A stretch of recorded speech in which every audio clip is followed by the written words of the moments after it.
Normalement, nous attendons 80 000 personnes. 80 000 personnes. Voilà, c'est 4 fois Bercy. 4 fois Bercy. Donc ça fait quand même 15 ans, il faut que toute la famille Tchatcho... il faut que le monde entier se réunisse là-bas. Voilà, donc le premier jour, on a vendu 17 000 billets. Waouh, voilà. C'est incroyable. La billetterie est donc ouverte. Moi, j'espère vraiment que les Ivoiriens... Pourquoi la Côte d'Ivoire? Je l'ai déjà dit dans 2-3 autres émissions. D'accord. Normalement, nous attendons 80 000 personnes. 80 000 personnes. Voilà, c'est 4 fois Bercy. 4 fois Bercy. Donc ça fait quand même 15 ans, il faut que toute la famille Tchatcho... il faut que le monde entier se réunisse là-bas. Voilà, donc le premier jour, on a vendu 17 000 billets. Waouh, voilà. C'est incroyable. La billetterie est donc ouverte. Moi, j'espère vraiment que les Ivoiriens... Pourquoi la Côte d'Ivoire? Je l'ai déjà dit dans 2-3 autres émissions. D'accord.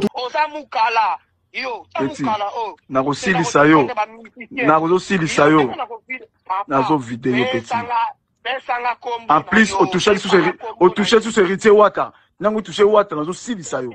Nango touché Wata, nazo silisa yo. Ozoka. Zoba moko boy. Nazo silisa yo lisusu. Ta landanga. Zela. Au Kosala et l'autre côté, on dit aux a traumatisé vie normale. On t'a dit pena mongol.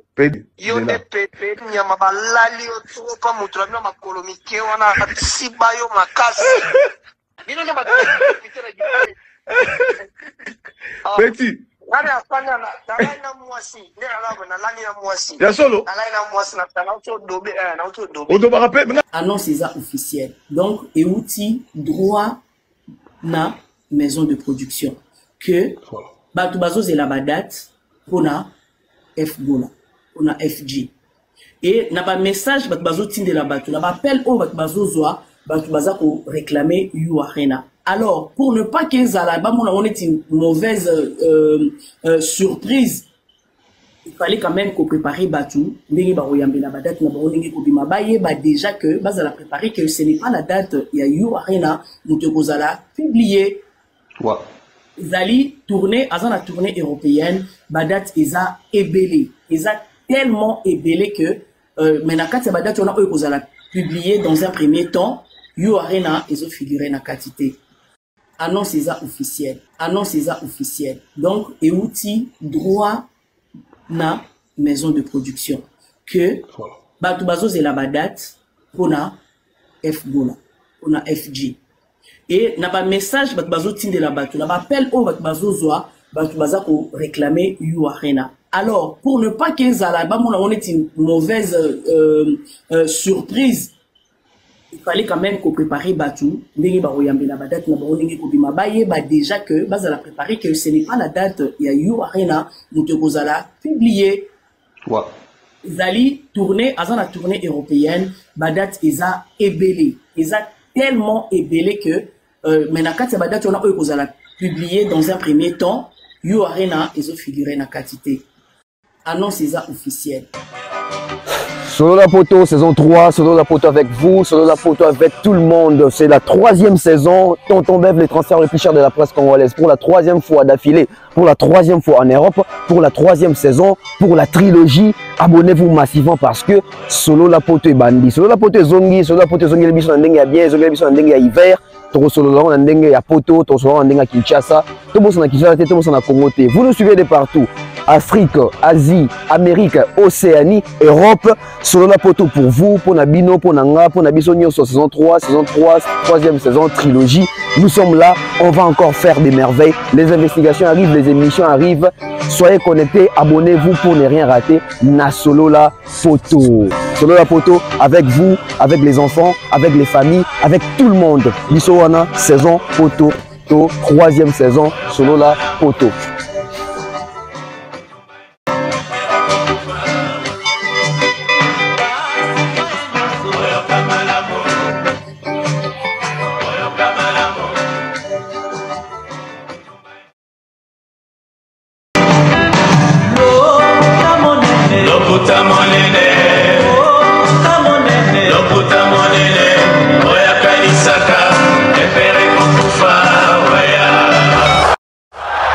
Bopusana, moyen mosusu akosa les alités. Avancez, avancez, avancez. T'es un tapis rouge. 2, 1. RDC et Lokoya Makasi dévalobera toujours que c'est la justice qui élève une nation. Bonjour, bienvenue sur la Bev officielle avec Tonton Bev, le transfert le plus cher de la presse congolaise internationale. 12e merveille, l'intello pratiquant. Moi, je ne suis pas au milieu du village, mais au-dessus du village. Je viens ce matin, aujourd'hui, faire une émission concernant les sorties médiatiques de nos acteurs politiques, de nos autorités établies. Si c'est pour la toute première fois que vous puissiez vous tomber sur cette chaîne YouTube, je vous prie alors de vous abonner. Abonnez-vous massivement sur la Bev officielle. Laissez des likes, commentaires. Merci pour vos critiques, suggestions et remarques. Ça nous fait énormément plaisir de savoir que vous êtes nombreux à suivre nos contenus. Mais sur ce, il y a, je pense, 2 semaines passées, que je me suis investi à appeler cette année l'année de la révolution dans la chronique musicale, la révolution journalistique. Mais dans cette révolution journalistique, je me suis dit également, nous allons aborder un sujet par rapport à nos études faites au pays. Durant nos études primaires, on a vu un cours qui faisait 3 en 1, la trilogie éducation, civique et morale. L'éducation, le civisme et la moralité. Nous avons aujourd'hui ceux-là qu'on appelle leaders d'opinion. Les leaders d'opinion ne sont pas seulement les artistes et musiciens, même les acteurs politiques sont des leaders d'opinion. Mais est-ce que ces gens-là ont étudié? Est-ce que ces gens-là ont maîtrisé ces cours-là? Est-ce que ces gens-là ont la moralité? Ont l'éducation? Ont le civisme? Sur basant d'un côté, c'est compliqué. Aujourd'hui, on a vu la sortie de M. Constant Mutamba, ministre de la Justice de la République démocratique du Congo, qui fait d'ailleurs très bien son travail. On a vu la sortie de notre cher gouverneur de la ville de Kinshasa, M. Daniel Bumba. Et il y a aussi la sortie de M. Patrick Mouyaya, qui est le communicateur du gouvernement congolais, ministre de la Communication. Monsieur Mutamba a été reçu dans Bosso dans la politique chez Israël Mutombo. Monsieur Daniel Bumba également a été reçu dans Bosso dans la politique chez Israël Mutombo. Ça nous fait 2. Et Patrick Mouyaya a été reçu par David Mumbele, Miguel Niema, Adi Londole. Et il y avait aussi une dame là que les noms peut-être m'échappent. La réaction de la communauté congolaise par rapport à ces 3 sorties médiatiques, il y a politiciens, il y a Minene Ambo Kanabiso, Obazo qui peut fonction Minene. On va essayer de réfléchir sur ça.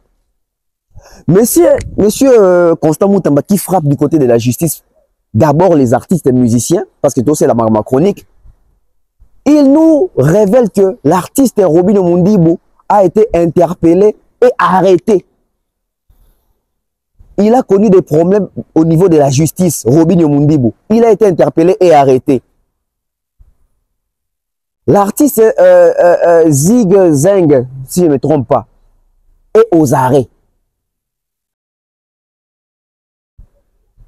Robinho, non, pas Robinho, qui Déplique venait d'être arrêté hier.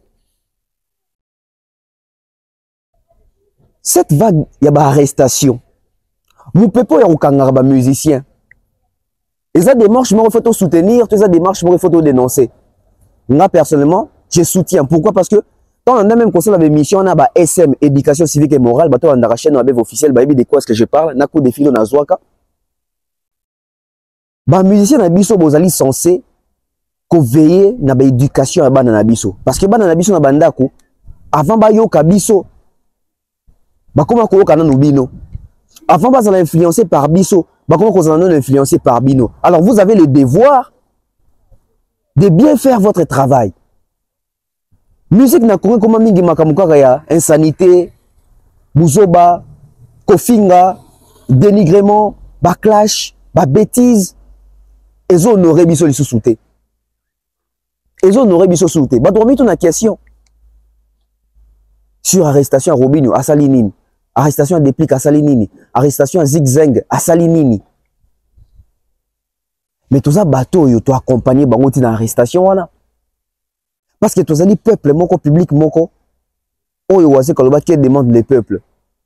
À l'époque, tant on a qui demande les peuples. Peuple ndo senganine. La paix, misala, la sécurité, les sociales. Et le peuple ndo au senganine. Mais est-ce que les lots, ceux qui battent ni battent, qui demande les peuples na Congo wana? Soro bimi li banda. Les cas na Nyangwe, les cas na Bandal, les cas na Matonge, beta tour na Kitambo, kende na lemba kote wa benga ngo Kinkole. Natangi moi quelques coins wana. Beta ba tour na Kinshasa. Pour comprendre que les peuples demandent l'ivresse, les peuples demandent les femmes, les peuples demandent les sexes, les peuples demandent les insanités, les peuples demandent la distraction. Peuple congolais, le lobby de Senga. Mouké baza oyo bazali sous na moi sans wana rosenga, kimia la paix, etc.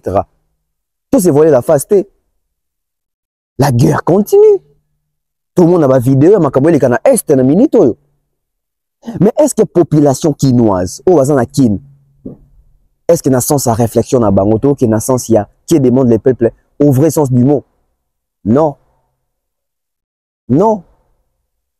Beta to tout bisika sur notre tangela bino awa, batu bazo langwa, batu balingi masanga, batu balingi distraction. Les gens ne sont pas dans les vrais, les gens sont dans la distraction notoire que moi je déplore d'ailleurs.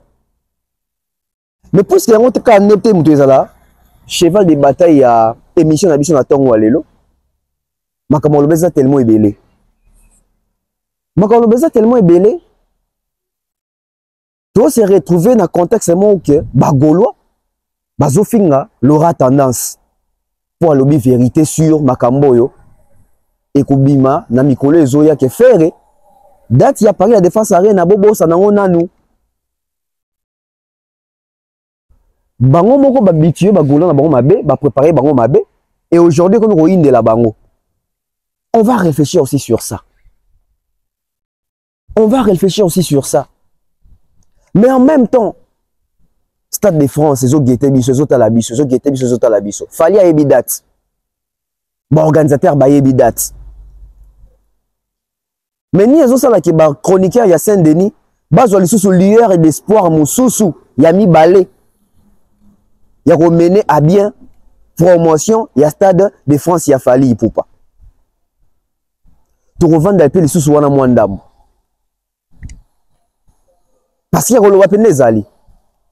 Mais avant de commencer à réfléchir, nous avons mon à régie, tous les spots publicitaires à Liboso, tous les place moroto s'installer, tout fanda. Bon, tout bête finalement selon on bien, tout mais quoi analyser ça, puis analyse à moulaïté mais ils ont quand même na moins les côtés consistants.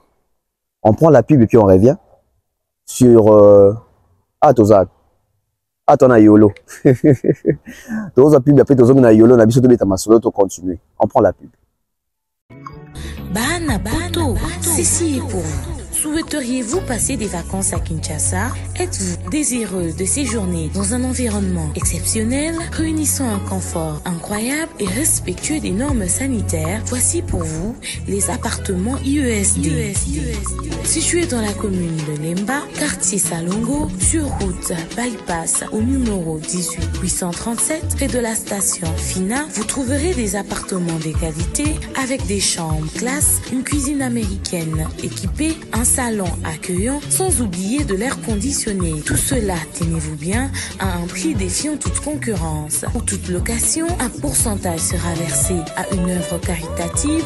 Vous pourrez ainsi aider une personne dans le besoin. Contactez-nous au 0032 48 58 37 003. Important à savoir, durant tout votre séjour, vous n'aurez pas des problèmes d'eau, d'électricité et vous aurez accès à des chaînes câblées ainsi qu'à un Wi-Fi en permanence. Les appartements de l'ONG IESD, la qualité de l'Europe en RDC.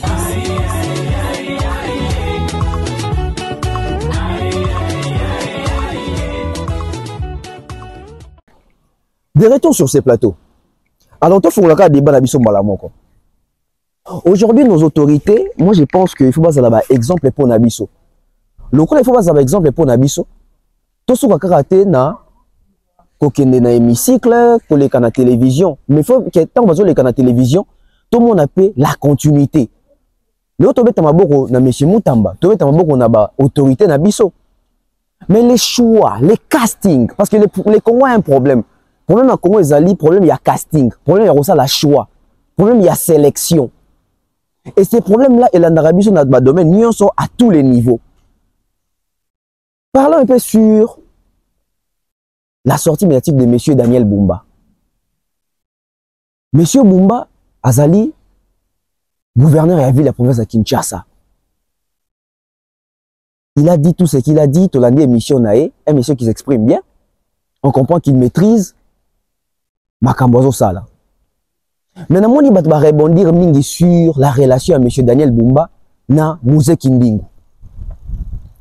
Oh, il y a biso to sala pe émission belé roloba que lelo na Kinshasa, lelo na Congo, apparemment apesi biso image moko bona aperçu moko que soki ozali impoli, soki ozali muto ke na ba clash, muto respectera batute, muto fingara batu, facilement yende ba pesa yo monopole, yende ba pesa yo accès, yende ba pesa yo je ne sais pas, opportunité.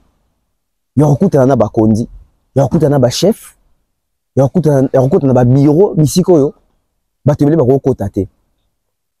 C'était ça aussi, cette réflexion là, il y a aucun ça que les lobos là qui ça nini na jeune congolais, na jeune étudiant. Bo là qui ça bango nini. Ça veut dire que jeune congolais, on y a tangi na université, abimi, licencié, docteur en droit, etc. Pour azala reçu, pour la audience, à côté d'un ministre de la culture, à côté d'un ministre de la diaspora, à côté d'un n'importe quel ministre, n'importe quelle autorité, ça veut dire que a tout un problème pour pas recevoir rien. Lui, il est considéré comme si, comme un cerveau, un papier, un diplôme, un élomo na mutu, et ce qu'il y a vers l'autorité, un makambo proposé. Mais il est pour pas recevoir, il y a tout un problème. Il y a pourquoi tu as un bureau, on a un problème. Il y a pourquoi tu as présidence, à côté de l'Assemblée nationale, à côté de un bureau, il y a un ministre, étudiant, on a un côté, licencié, on a un côté, doctorant, on a un côté, gradué, on a un côté. Mais image de la République, comme de quoi image moro boito, on va vendre une image moro boito. Un Kindingu qui n'incarne pas des valeurs, qui insulte les pères des familles, qui insulte les gens, qui insulte la nibité à Batou. Lui là, on les reçoit si facilement. Je pense que c'est aussi dans ces soucis de Bautunaki, monsieur Bumba, question on a en relation à Yena Kindingu. Et c'était quoi la réponse de monsieur Daniel Bumba? On prend sa réponse et puis on revient. Mais Makambounaye, ça me pitié avec Mouzé Kindingu. Je ne sais pas seulement si c'était pour promouvoir ce qu'il fait, mais ça passe. Restons à l'essentiel. Restons là, s'il vous plaît. S'il vous plaît, restons à l'essentiel. Et allez fenêtre la Kangi, qu'on avance. Mais qu'on avance, donc on a la programme, donc on a la gestion avec la Kinshasa. Je précise à l'opinion, Gaï, certes, c'est vrai, natif à commune à Kinshasa, après commune à Kinshasa, n'a pas eu n'a Dalassien. Mouzé Kindingu Yannick, de son nom, tu vois, à la petite avenue. Et aussi, quand je faisais mon combat politique depuis très longtemps, il m'a toujours soutenu, il était toujours là. C'est quoi le problème? Quand je dis oh non, il n'a pas droit, ça n'a pas de sens. Et c'est quelqu'un qui me soutient, c'est mon fan, et puis voilà. Mais Makambounaye, ça n'a rien à voir avec la chose avec Kinshasa. Et c'est quelqu'un qu'on ne doit pas aussi laisser, puis voilà, il y a qui n'a pas qui s'il faut l'appuyer, on peut l'appuyer parce que lui aussi, il nous appuie. Il a cru en nous quand personne peut-être nous connaissait, quand personne nous soutenait, il a porté sa personne pour porter bien notre soutien. Vous avez des redevabilité?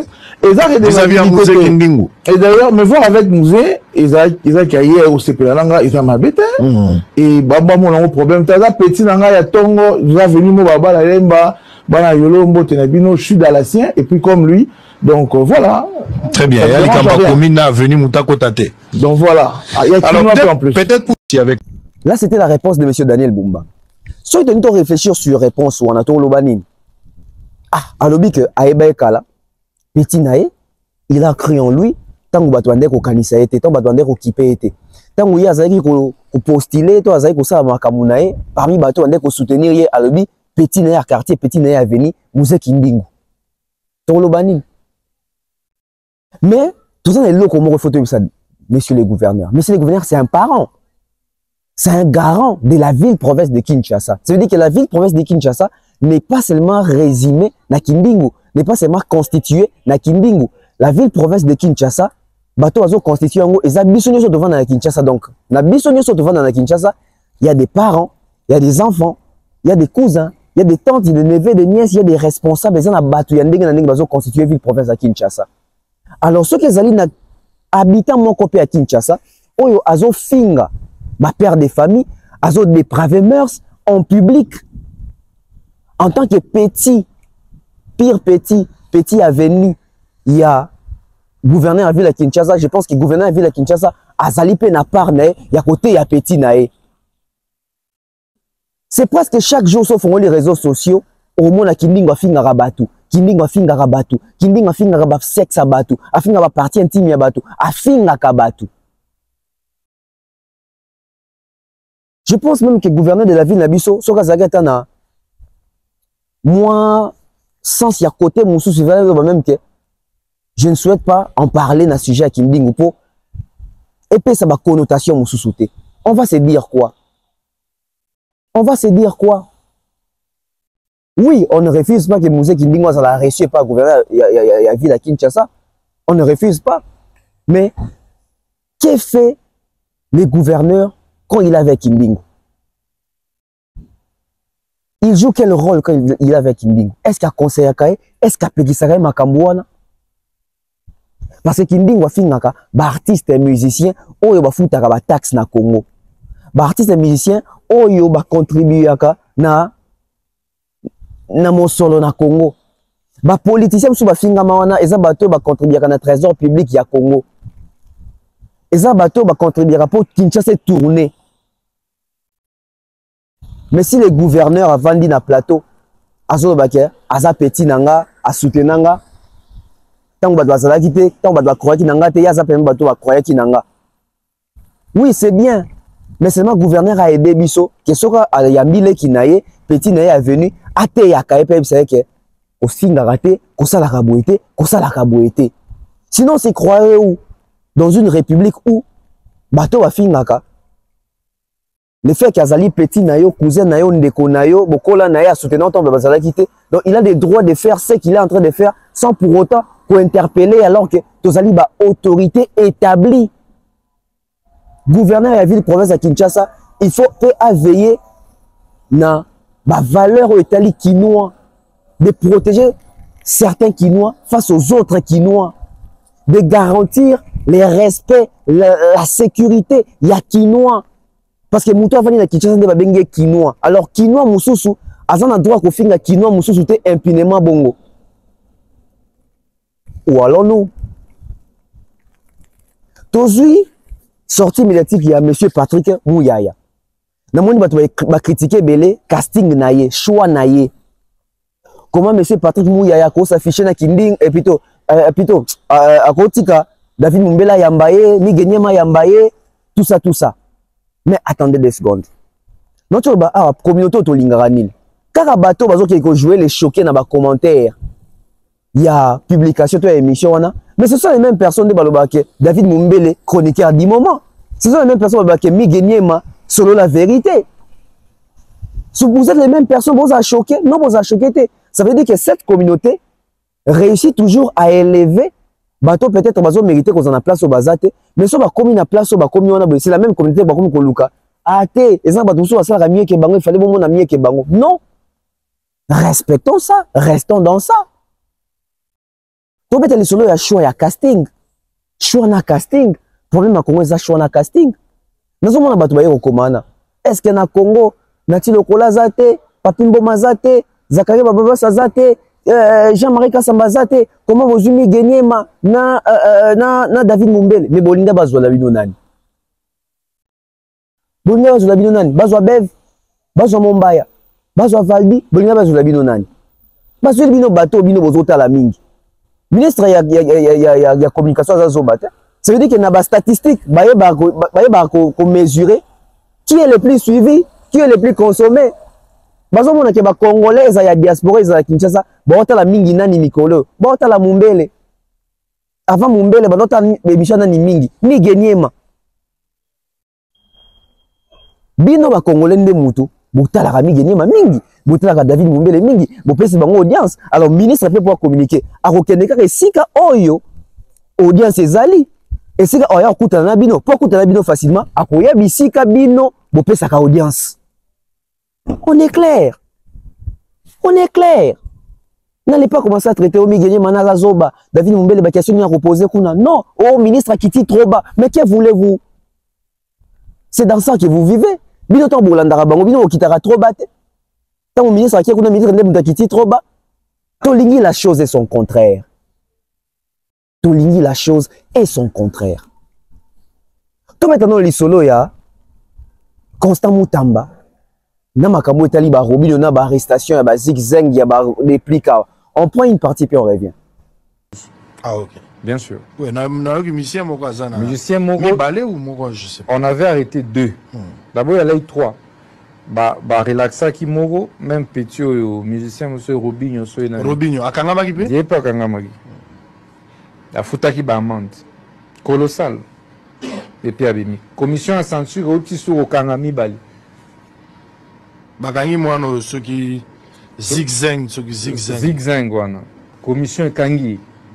Mais faut mona musique na il faut mona vidéo na il. Tant que commission a censuré que l'Alexandra ministre, j'étais choqué. Et c'est là que j'ai ordonné qu'on arrête et on va organiser son procès. Et désormais, Torobanda ko toucher les portefeuilles na bango. Tu ne peux pas vendre les antivaleurs. Le loba namike ba commandé ko kanisa pour être grand il faut robina ndombolo. Non. Aujourd'hui, les enfants n'ont plus de modèle. Moi, je suis content. Parfois, tu passes au Komoko Manabana Baoba. Moi, je veux devenir aussi comme ministre de la Justice. Ba papa Moussoubarobe nanga no mwana nanga alinga sala droit. Le rôle là yo. Watu Moussounga na ingina kenatanga na UPC droit, le roi Constant Mutamba. Donc, il faut à un moment que la société ait des repères et des références. Même à un moment donné, au moins, on a pasteur, des grands pasteurs que nous respectons. Moussa Naïgo, les gars, na TV, ko fingara ba pasteur, ça n'existe plus. Depuis que nous sommes ministres de la Justice, on a réussi pasteur à Tamorote Roleka, pasteur Nyosoyo, à une église. À l'équipe, j'avais dit, je te retire la personnalité juridique, l'autorisation de fonctionnement. Et puis on t'arrête. Et on a interpellé des pasteurs. On a interpellé des musiciens. Si je sais que Baraka Mugisha aujourd'hui. Je dis, on a. Avant de Kimia, on a pas ebele, même si Bazaba ebele. Moussala Oyo, tout sali, et je remercie. Très bien.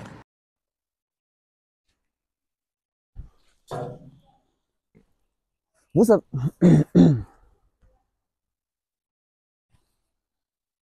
Voilà, des retours. Vous savez, c'est bien comme ça quand nos autorités nous écoutent. Quand on fait des émissions, parfois, on constate que oui, ma plainte n'a biso ba doléance n'a biso coma. Ça fait du bien. Mais tout le monde a applicabilité. Que la loi puisse s'appliquer. Makambozonga nanzela. Aujourd'hui, voir Mundibou, Zigzag, je ne sais qui, être interpellé parce que va déranger calme public, va troubler ordre public na banze munabango, peut va dépraver ba mœurs, ça on applaudit. Son Excellence Monsieur Constant Mutamba, c'est le travail que les Congolais voulaient. Que la justice puisse s'ingérer dans makambo et licencier de près. Parce que ça en est de trop. okofungola la télévision boye mabina ya salité okena feti boye mabina ya soni okofungola TikTok boye bato bazofingana et puis bato bazofinga lelo ezaka ba porter parole te musicien komi kofinga c'est-à-dire leader d'opinion ya solo penza yende mutu azofinga monika lezaye nango ke sankarata musu mutu akofinga tamususu Blaise Elma mutu akofinga peut-être ba musicien na bango ya ba groupe mais leader aujourd'hui on a des leaders qui insultent. Aujourd'hui, nous avons des leaders qui insultent. Et ce qui est Kokanga Bongo Bongo, c'est déjà un bon pas. Mais Kokanga Robinho, Kokanga Zigzang, l'autre monde Bakangi déplique. Batouami une question. Qu'est-ce qui a fait en sorte que Bakanga déplique? Ni les salles qui Bakanga déplique. Tous les informations te Bakangi pour Nanine. On se pose des questions bisonioso. Mais nous sommes tous sans ignorer que déplique. Aoute kozala na conversation moko na téléphone, appel WhatsApp entre yé na camionnette mbola. Histoire à règlement des comptes et na kati appel wana déplique à insulter les parents des camionnettes, déplique à insulter camionnette, déplique à bimi même libanda ya règlement des comptes à bango ibale ko kende ko finga fali un père de famille. Ceux depuis que les gens se retrouvent en prison, depuis qu'on le battait que n'a évité pour ni naza awa. Qui ne nous dit pas que Fali Moutakangi s'y déplique. Qui ne nous dit pas que loi est constatée. Parce que il faut faire attention. Pour pas kanga mouteza karaté qu'il faut mouta qui ne porter plainte. C'est-à-dire qu'au moment où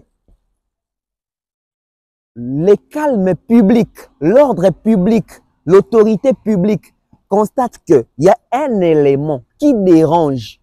Ça veut dire que Bangonde Moutouba se saisir dans dossier sans pour autant porter plainte. Donc, la option à ma arrestation et déplique. Biso tout auto yoka conversation des qui sont na yokango. C'est-à-dire que bazo finga ba vagin ba maman ya bato. Bazo finga ba sexe ya ba maman ya bato. Et nan azo finga bongo un leader d'opinion, un père de famille qui n'a même pas honte de se faire enregistrer. Osamukala.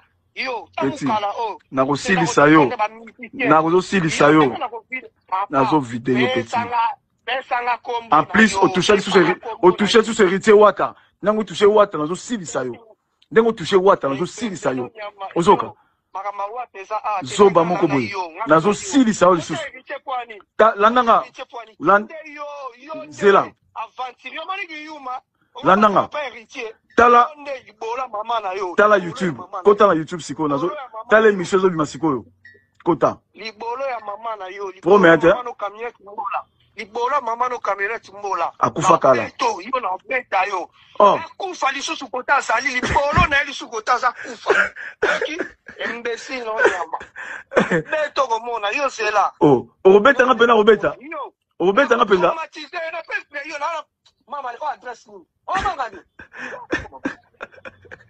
nana mama butu libolo mama na yo libolo ya mama na mobutu peso kanda mpomba yo standita mobali nyama takolokoto nyama mpomba ezomana kozala misente okozala traumatisé okutani na mutu mabe na kosepelisa yo zala makasi na YouTube na kosilisa yo na YouTube zela na oluko na ba émission nyonso yo biso tozaka ibanda ok oluko pesto kutaka yo kabana tbola akoso na poto yo osuka toda mali bima na pesa ka adresse yo sio ko pesa adresse mama no nyama imbesi nyama dokutana na sana sambango depuis mpomba incantation sala ki osilisi incantation sala ko vide yo moni yo mwana muluba oyo mutasangu sa yo kotanga numéro otuna kitia omoja no sekalanga omoni nga tableau ana tango koti ba milimo no ba bishoni tosbiye ne ba kosi obeta pa concert ibolono ya mama kamoni bato bengaki ba bolono ya mama obeta pa concert obeta pa concert oui concert boso auto beta et on s'est la carte du bola mama bini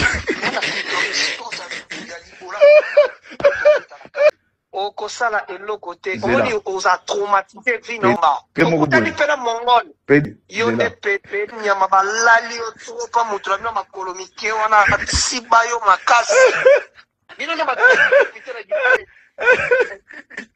Petit nani afanya nalai na mwasi nde nalabo nalali na mwasi ya solo nalai na mwasi na uto dobe toyebi ke succès koma pasi mais eza te so succès eza pasi bozala kofinga bose livre na spectacle ya bainsulte ekomaki viral na TikTok ekomaki viral na réseaux sociaux esengaki te fali apporter plainte esengaki te camionnette apporter plainte esengaki l'autorité publique esengaki ke baautorité esengaki na élément de droit epa na bango po baporter plainte et ça c'est une bonne chose mais seulement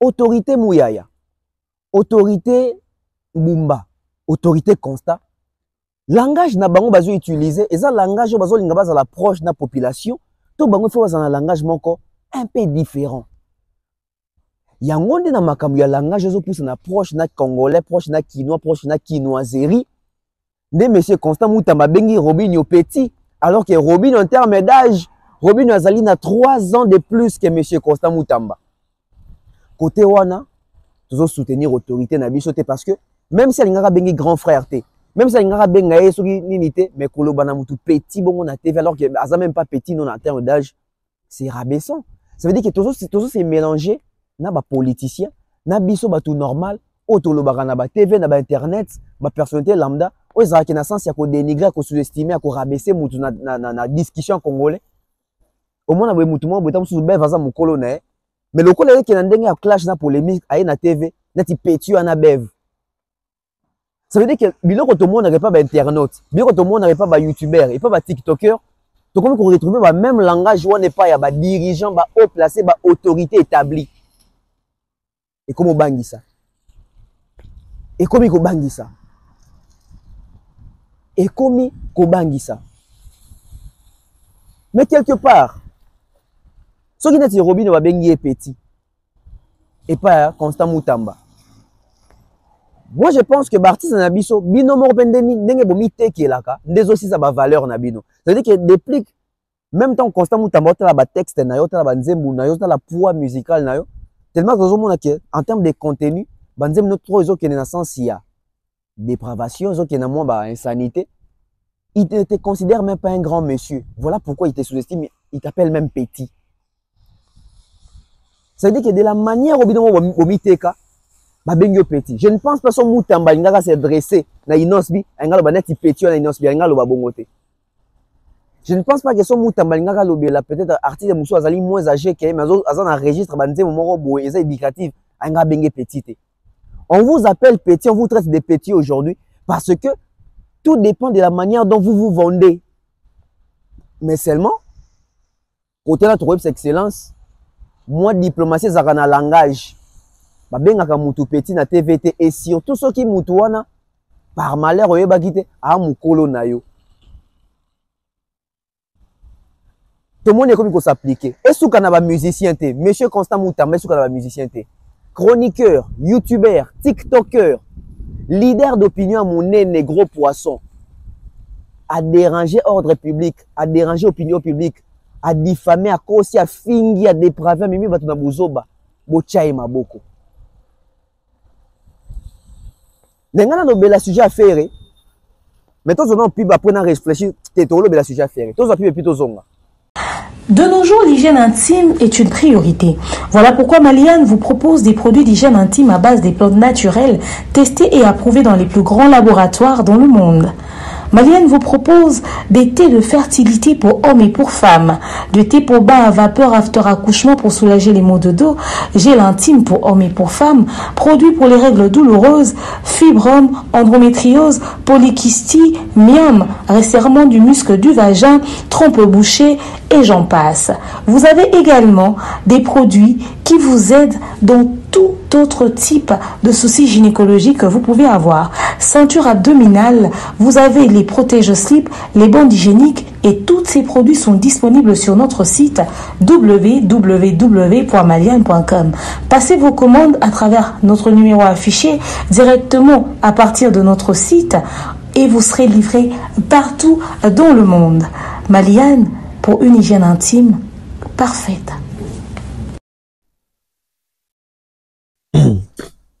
Voilà des retours sur ces plateaux. Réfléchissons maintenant sur les dossiers ferrés. Les dossiers ferrés impliquent tout ce qui avait trait avec l'annulation de son concert à Paris La Défense Arena. Ba communicateur na bomba leki na ba TV, ba sali ba panel na ba TikTok. Pour rassurer les Gaulois. Moi je comprends aujourd'hui la colère des Gaulois.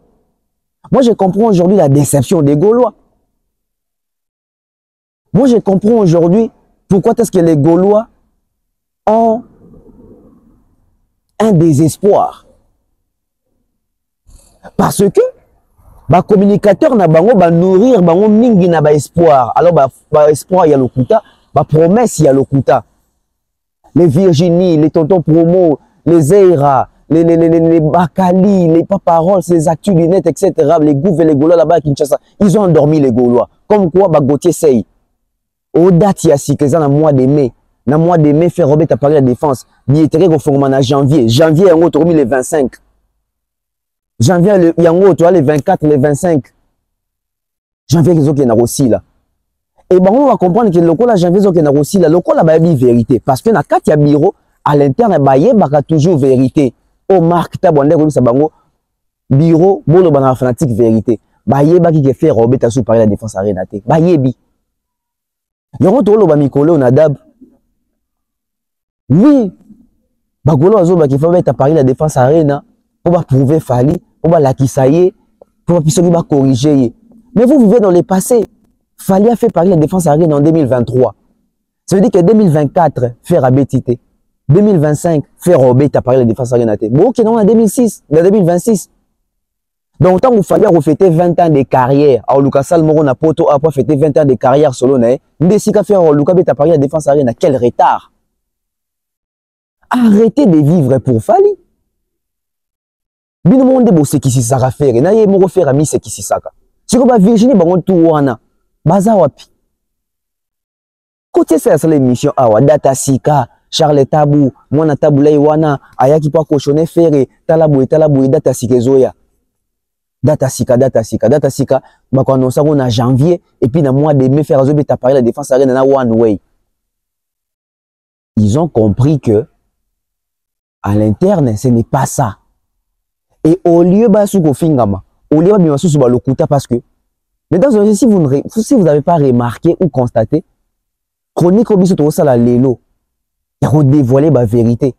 Même les chroniqueurs mususu, les communicateurs mususu, les communicoyoka, na moisson ni pour na kwa koko. C'est combien de bango difficile de koko ça parce qu'il y a des questions na kosi bev moi zali dab moi boizali. L'aura tendance à kala. On continue mais maintenant lokuta. C'est la même l'aura tendance après les stades des martyrs des ferrés. À ça l'émission na Caribou variété là qui fait Robeta accord arena. Depuis annonce ça. Babeta accord arena te hein. Ce sont les mêmes personnes qui font répression. Donc il fallait bêti Paris La Défense Arena, comme kobeta kunate, comme kolanda ete, arobi ma suivre les guides, fallait aux ala musiciens azali à salama comme suivre les guides des ala ratés. Mais ce sont encore les mêmes personnes. Il faut ça lango, non, il faut bêta, il faut prouver. Là c'est que depuis comment qu'on prouver, faire comment qu'on la kola mukana Paris La Défense Arena na mutu. Vous pensez qu'aujourd'hui il fallait aller à la Paris La Défense Arena na mutu? Non. Fallait comment qu'on la stade des martyrs na mutu. Et puis au stade de France. Ah, comment qu'on a dans le stade de France, Namoutou? D'où colère à Bagolois sur certains communicateurs et affaires. Gauthier Sey, qu'on confirme on la page, mais c'est les mêmes Gauthier Sey.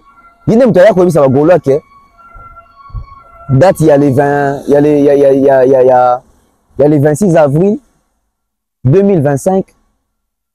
Il y a fait un appareil de défense en danger parce que match moi en rugby, ils ont menacé. Il y a une communication là. Mais c'est la même personne sur la communication. Oh non, faire des cochonner, pas bateau à Fali, Ezali, au complot. Finalement, vous parlez de quoi? Et au moment où on s'est dit que faire rigolo la Robert a parlé de la défense arena. Les lots sont la bateau, non? La date au papa va republier, date à parler de la défense arena exatée. Ça tombe bien. Tu connais sous na plainte, il y a des Gaulois. Les Gaulois se plaignent. Pourquoi en ce moment? Et à ce moment, il y a date. Les Gaulois va constater que. Et moi aussi, j'ai fait ce constat-là. Faire ego là, au babie qui na Canada pour signer un contrat, faire à voyager nanani. Pour nani les musiciens na biso va continuer sa carrière na bango à la légère. L'habitant ko beba, l'habitant ko inda, ba ko luka ba bambango Fali, ba ko luka ba bambango Batu parce que bango bazaka jamais responsable de l'échec na bango. Aujourd'hui, on voit faire ego aller signer des contrats. Les contrats qu'il est en train de signer là-bas, est-ce qu'il a lu les contrats? Est-ce qu'il a compris les contrats? Parce que et lorsqu'on essaie de faire appeler ta parlé de la défense aérienne a été dès le départ, il n'avait pas compris son contrat. Et pour nous comprendre un contrat, parce que je vais faire finir le contrat dans la Live Nation, dans One Way. Azalé kana Charles Tabou. Bureau ne ba ko après. Il y a un moment que même Pika ça me dit qu'on t'a tenu dans ma camoufle concernant les contrats parce que il n'a pas toute l'intégralité de la connaissance sur les contrats de faire dans One Way. Et puis dans Live Nation. Et aujourd'hui, on voit faire rigolo aux États-Unis à voyager dans Nan. Bandeko. Les musiciens ne peuvent pas comprendre. Ils se disent professionnels, ils se disent ils ont des équipes. Maintenant, on va voyager dans l'équipe en côté. C'est à peine que tout le monde a peut-être musicien, mais tout le monde a mis c'est Fali quand il voyage mon professionnel, voyage mon signer un contrat, voyage mon de travail. Tu sens qu'il voyage avec son équipe à lui. Il y a Manon Loubaki, il y a Madina Djobogé, il y a Idi Badiata, il y a vraiment les staffs. Autre rôle, il y a bureau, il y a Moutou. C'est-à-dire qu'il y a signé un contrat et Moroté. Mais faire autre chose qui n'a signé un contrat, tout bon, il est bien comme attendre le contrat bien que Batina qui est infiltré. Est-ce qu'il y a Moko à une mesure de signer un contrat? Est-ce qu'il y a Moko à une mesure de autant un contrat? Est-ce qu'il y a Moko à une mesure de comprendre le contrat? Oui, il y a une mesure. Mais est-ce qu'il y a un témoin? Est-ce qu'il y a un bateau? Il faut attendre un contrat et le mot. Golo bazo le la côté na papa Hervé tout le monde qui te signé ba contrat mais tout le monde a producteur tout le monde a manager na yoté. C'est qui les managers des faire? Aujourd'hui tu dis que les managers il a fallu partout fallait qu'il a signé un contrat Madina il faut à la Manon il faut à la et fait one sur certains contrats vite fait. Quand Ferré va signer des contrats, il part avec qui? Ses amis, ses cousins, akinananani. La CG Polo, akindakananani. Na Laura Tandas, tout le monde est ni na Laura Tandas, tout le monde est ni na DG Polo, tout le monde est ni na bateau yaye, tout le monde est na bangote, tout le monde est na quelques personnes, quelques amis. Ba contrat on signé yemoko. Apprenez à devenir des professionnels. Talaka remboursement c'est banda. Banda déjà kozongi c'est la Gaulois mbogo pas parler la défense arena. Mais Gaulois incapable de capture on a la exhibition qui beaucoup ça qui fait rater 2636 billets, faire rater 30 000 billets. Sortez-nous les captures de 30 mails. Il y a remboursement par la défense arena qui parle de la défense arena zongi c'est les binombo. Le coup la musique de ce côté flou et côté flou et les qui trop. On m'envoie une vidéo il y a une sortie médiatique qui a Kofi dans la Côte d'Ivoire ici dans ces journées. Kofi nous dit que concert naïe na hippodrome de Vincennes na premier jour il y a ouverture il y a billetterie bah t'es déjà 17 000 billets.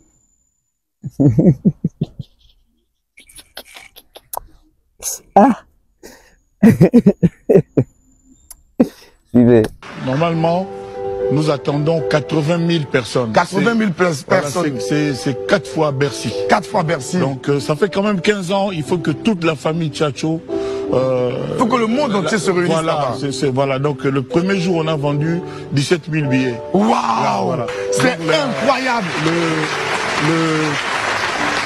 La billetterie est donc ouverte. Moi, j'espère vraiment que les Ivoiriens... Pourquoi la Côte d'Ivoire? Je l'ai déjà dit dans 2-3 autres émissions. D'accord. Tout a commencé. Normalement, nous attendons 80 000 personnes. 80 000 personnes. Voilà, c'est 4 fois Bercy. 4 fois Bercy. Donc ça fait quand même 15 ans, il faut que toute la famille Tchatcho... il faut que le monde entier se réunisse là-bas.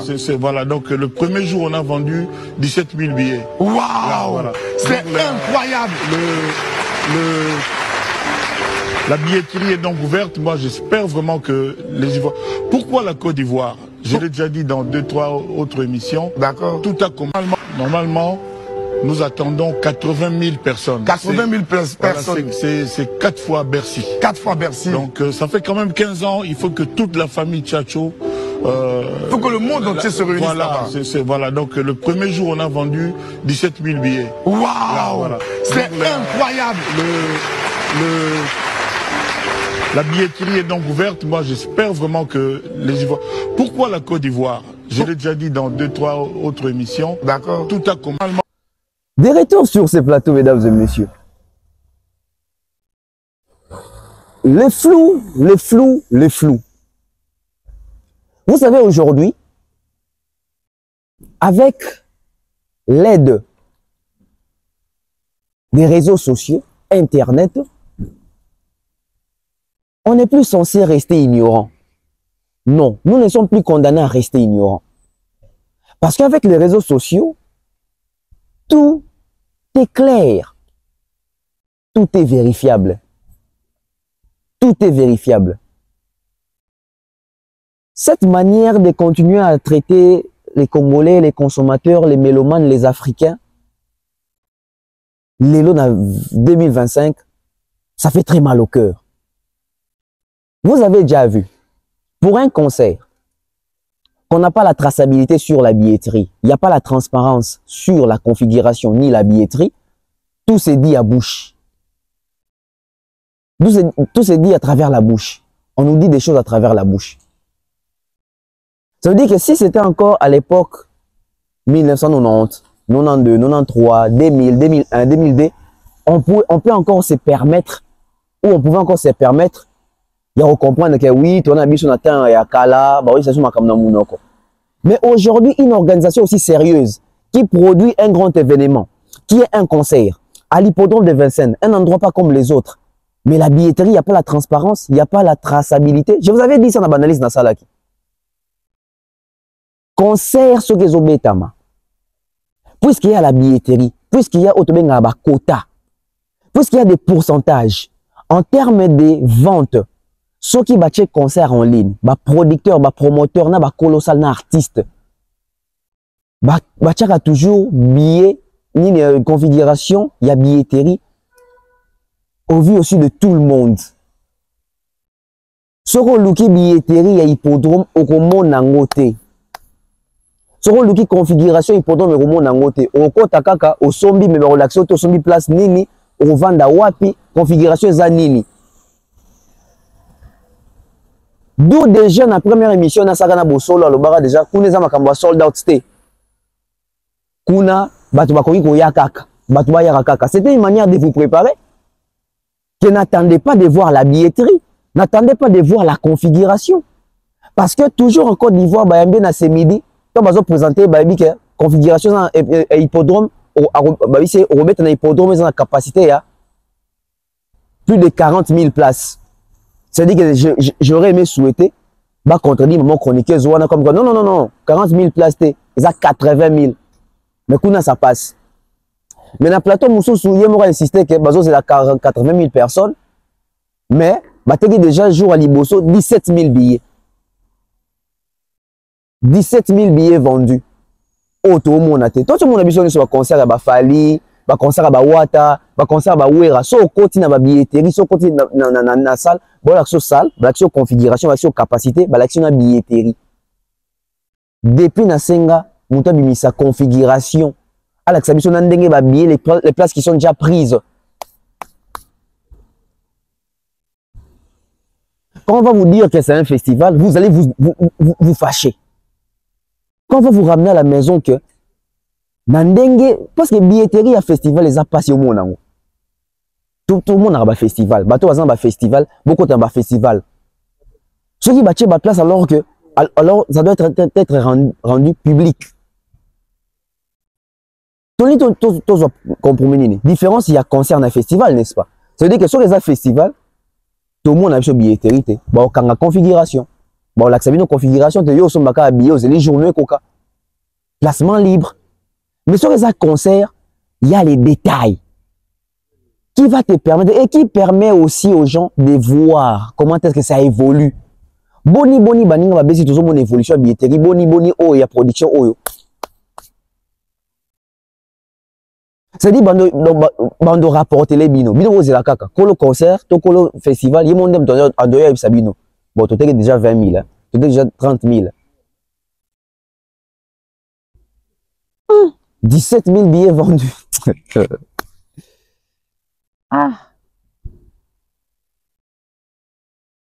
Lentement et sûrement, vérité comme il y a ban. Lentement et sûrement, tu comprends comprendre mon makamu. Ce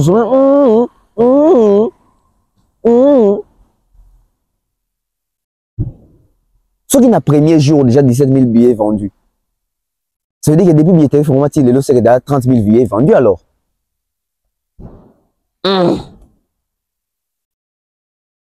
Puisque, bayebi qui est toi n'est-ce pas qui est à la tête. Au côté d'un bisou pour l'action configuration T. Il peut donc moi on a du mal à retirer à l'affiche dans ma page officielle naïe. Au côté d'un Fnac, on s'en va habiller, mais au moins on a été au vent d'appui, au moins en emplacement, au moins en configuration T au BAPC. Puisqu'il sait que c'est comme ça, il peut nous donner autant de chiffres à Lingui. Normalement, nous attendons 80 000 personnes. 80 000 personnes. Voilà, c'est 4 fois Bercy. 4 fois Bercy. Donc ça fait quand même 15 ans, il faut que toute la famille Tchatcho... il faut que le monde entier se réunisse là-bas. Voilà, donc le premier jour, on a vendu 17 000 billets. Waouh, voilà. C'est incroyable. La billetterie est donc ouverte. Moi, j'espère vraiment que les Ivoiriens... Pourquoi la Côte d'Ivoire? Je l'ai déjà dit dans 2-3 autres émissions. D'accord. Normalement, nous attendons 80 000 personnes. 80 000 personnes. Voilà, c'est 4 fois Bercy. 4 fois Bercy. Donc ça fait quand même 15 ans, il faut que toute la famille Tchatcho... il faut que le monde entier se réunisse là-bas.